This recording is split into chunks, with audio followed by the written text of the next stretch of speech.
The first time I met him was at my grandfather's memorial. Dark round spectacles just covering his eyes, long black coat, steel gray hair halfway down his shoulders, a whole room of handkerchiefs and downcast faces. But he was the only one smiling. I was only 8 at the time, but that seemed like a good enough reason to sit beside him. "Did you know Poppy?" I always called grandfather that. "Better than anyone," the man had said. He must have been almost 70, the same age as my grandfather was. "Were you his friend?" "His closest friend. I'm the one who killed him, you know. You can't get any closer than that." I tried to ask him more questions, but the service was starting and my mother kept turning around to hush me. Mom gave the eulogy, and that was the first time I'd ever seen her cry. I guess I must have started sniffing too, because the man next to me put his hand on my knee and gave it a little squeeze. His fingers felt like he'd just come inside from a blizzard. By the end of the final sermon, they brought out some bagpipes to play Amazing Grace, and then I really did cry, for real. I remember it being hard for me to understand why I'd never get to see Poppy again. Sure, he was dead, but that didn't mean I couldn't still visit and eat his barbecue sandwiches, did it? Once I started crying, I didn't know how to make it stop. People must have been sympathetic, but just remember how embarrassing it felt to have everyone staring at me. I was the first one out of the room, running all the way outside the church to the big oak tree in the yard. The man with dark spectacles was the first to find me. "Hey there, champ," he said. "I bet I can make you smile." I shook my head and pressed my face into the bark. "Watch this," he said in a voice accustomed to being obeyed. I looked up to see him whistling at a squirrel who sat in one of the lower branches. The squirrel ran down the trunk until it was a few feet above our heads, then jumped without hesitation to land on his shoulder. "How do you do that?" I asked. "I can do all sorts of things," he said, crouching down to my level so I could pet the squirrel. "Why do you kill him?" "Because it made me happy," he said, standing to lift the squirrel out of my reach. "Run along now. I'll see you soon. We can play another game then." "When?"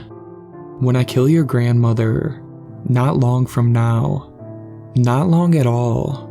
3 weeks and she was gone." My parents told me that she just missed grandfather so much that she decided to follow him to heaven. I knew better.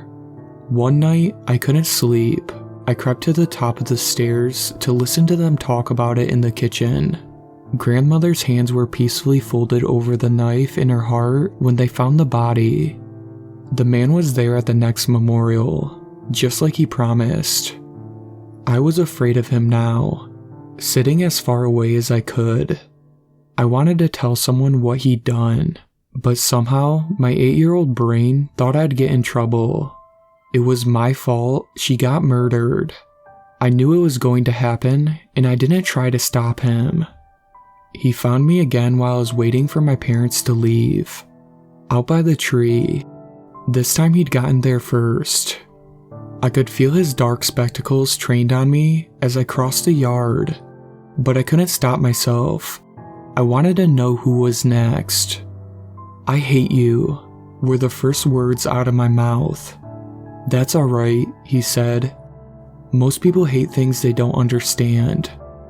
I want you to stop killing people." "I'm not going to do that," he replied. "But here's what I can do. Bet I can make you smile." He sat down on the grass and began to concentrate. Maybe I should have run, but it wasn't a matter of fear for me. It was simply a choice between interesting and boring. Questions and answers. I watched the tree as the squirrel scampered down the trunk. "Come to me," he whispered, and off it flew, straight onto his hand. Not just the squirrel either. Ants were swarming out of the ground to line up around his feet. Beetles and worms and unknown monstrous squirming creatures thrashing their way through the ground to bow down before him. Even a stray cat came sprinting across the yard. None of the animals the least perturbed by the other's presence. They were all watching him, exactly like a dog waiting for their treat. "Let us dance," he said, and so they did. The squirrel hopped from one foot to the other. The cat stood on its hind legs, and all the insects began to spastically twirl upon the ground. Despite everything, I couldn't help but smile at the spectacle. I wasn't smiling the next time I saw him at my mother's funeral. 31 years, and he hadn't aged a day. I could feel those dark spectacles on me the moment I entered the room. Like my childhood's imaginary monster came to life before my very eyes. The same gray hair, the same black coat, the same subtle smirk creasing the edges of his face. I couldn't stand to sit in the same room as him. I felt hot and dizzy. I didn't know what was real and what wasn't, only that I needed air. My feet traced the familiar steps to the tree without intervention from my scattered mind. My mother had been found by her neighbor the same day, a knife in her heart. I wanted to hit him, to kill him, to wipe that smirk off his face, whatever it took. I was seething when he approached. Drawing close, all my carefully prepared arguments and threats burned from my mind. I couldn't understand how anyone could have the audacity to say, "Come now, it's not all bad. I bet I can make you smile. You're dead." "Sometimes I wish I was," he sighed, sitting down on the grass. I hesitated. Not the answer I was expecting, but if I was dead, then who would have been there to kill your mother? I kicked him while he sat on the ground, as hard as I could. I jumped on him, grabbing a fistful of his long hair to fling him down into the ground. Everyone else was still inside the church. No one but God was going to see what I did to him, and God would understand. He didn't make a move to rise or resist. He just spat enough blood out to say, "Come to me." I kicked him again, and he went down hard. And again, I heard something break under his coat. I would have kept going, but a piercing pain in the back of my neck made me spin around. A crow was diving at me, pecking me, its black eyes glinting with intelligence and purpose. "Fight your own battles," I shouted, batting the bird away from my face. "Or are you too scared? Is that why you only kill old people who can't fight back?" "I can't kill you," he admitted. I was on top of him again, pushing him back into the dirt.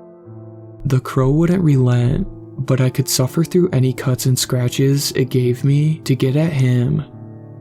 "But here's what I can do," he said through his broken teeth. "Bet I can make you smile." "You know what? Fine. Make me smile. And if you can't, then you're going to turn yourself into the police and tell them about every person you've killed. And if I can, then you're going to help me with my next kill." That took me a second to process. Of course I wouldn't do it. Of course I wouldn't smile either. My face was harder than stone. I nodded. "Deal." I let him stand and dust off his jacket, which he did quite easily, as though he had suffered no hurt from my assault. "I can't kill you because you're not ready yet. Your grandparents were. Your mother was, although she never told you. All I do is help them along their journey. You're insane. I'm not smiling. I've got proof," he said, forcefully popping his jaw back into place with a slight grunt. "It's all around you. They never forget me after I've helped them." I looked around where he gestured. The tree? the squirrel crouching to spring at me, the thousands of insects even now gathering at his feet, the crow watching from the branches, its head cocked to the side, the keen intelligence in its "Mom?" The crow hopped down from the tree to land on my shoulder, brushing its head against my cheek. I swallowed hard. I felt more like crying than smiling, but I guess I was doing both, so he still won the bet.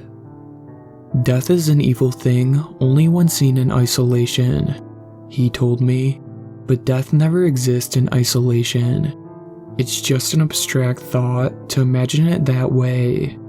A single thread once woven may seem lost, but only until you step back and see the whole tapestry it helped create.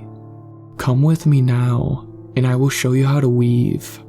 And as sure as any bird or beast who answered his call, I followed him, learned from him, and killed for him. And I've been following ever since.